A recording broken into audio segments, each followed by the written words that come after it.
Okay, Reedy, this is why you're on the big bucks. Let's start with Johnny Bateman. Okay. Cult figure, former Raiders cult figure, left the club at the end of last year. Look, John's had a bit of a mixed time over at Wigan over in England. He's had some injuries. He's just come back recently from an injury on the interchange bench in a battling Wigan team.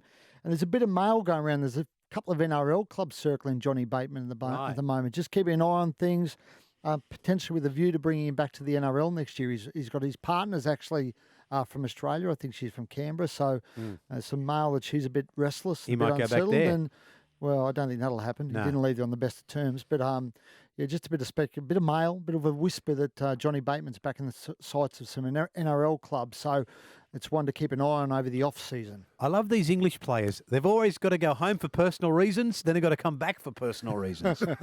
What is that? Any clubs in particular, Ready, after him? Yeah. No, not at the moment, MG. I've just heard there's a couple sniffing around. We didn't get the identity of those clubs. Well, one of them would be Bulldogs. Why do you think that? I'm just. They've got cap problems. Tigers? Tigers would be a logical one. Yeah. Broncos? Potentially, yeah. I'm not sure they've got the money for him either, but just one to keep an eye on over the off-season, Maroon. Okay, what else have you got for us, Reedy? Another player signing, actually, by the name of Geyer, Mavrik Geyer. Yes. MG's young son. We spoke last week about how he was weighing up the Storm and the Panthers. Well, he had to make a difficult phone call this week to Craig Bellamy. I spoke to him about that phone call yesterday. He said it was one of the hardest he's had to make, but he said Craig was really good. He said, mate, would have loved to have had you here, but he said ultimately he just he's grown up. He's grown up dreaming about making his debut for Penrith, and that was too hard to resist in the end. So he's committed his future to Penrith, young Mavrik Geyer. How old is Mavrik now, MG? He's 20. Right. He's 20, yeah, and he's right. Ready's 100% right. It was a hard decision to make. When you got Craig Bellamy, who's arguably the best coach that's ever coached in the game, wanting your services, and the emotion of it, I suppose, but got the better of him, and he wants to be a Penrith boy for the next couple of years anyway. So, look, he's born and bred here. He's played all these junior reps with Penrith, so I think he's made the right decision. Any decision he made was going to be the right one. I actually said to him, MG, was there any worry about sort of being, in your father's shadow and out there? And he said, we've talked about it. He said, you guys have talked about it, and, he's Mavrik Geyer, not Mark Geyer, right? Yeah, and I said that. Whether you like it or not, you're going to be compared. But the good thing on his side, he's a lot better player than I was, ever.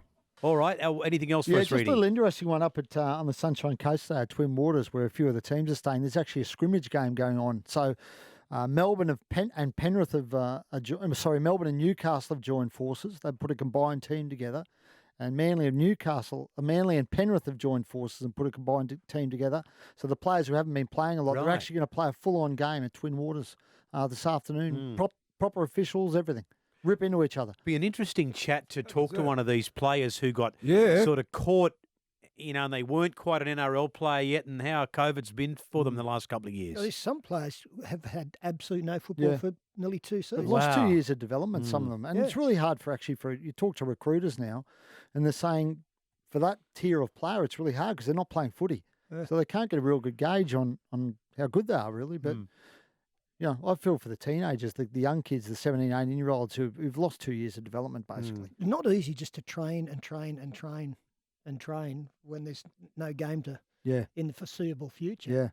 Yeah. And that's been the case for a lot of them because there's no, you don't go back, there's no A grade available, there's no... And that's why these scrimmage games are going to be really crucial in the next few weeks, basically, to keep guys fit heading into the finals.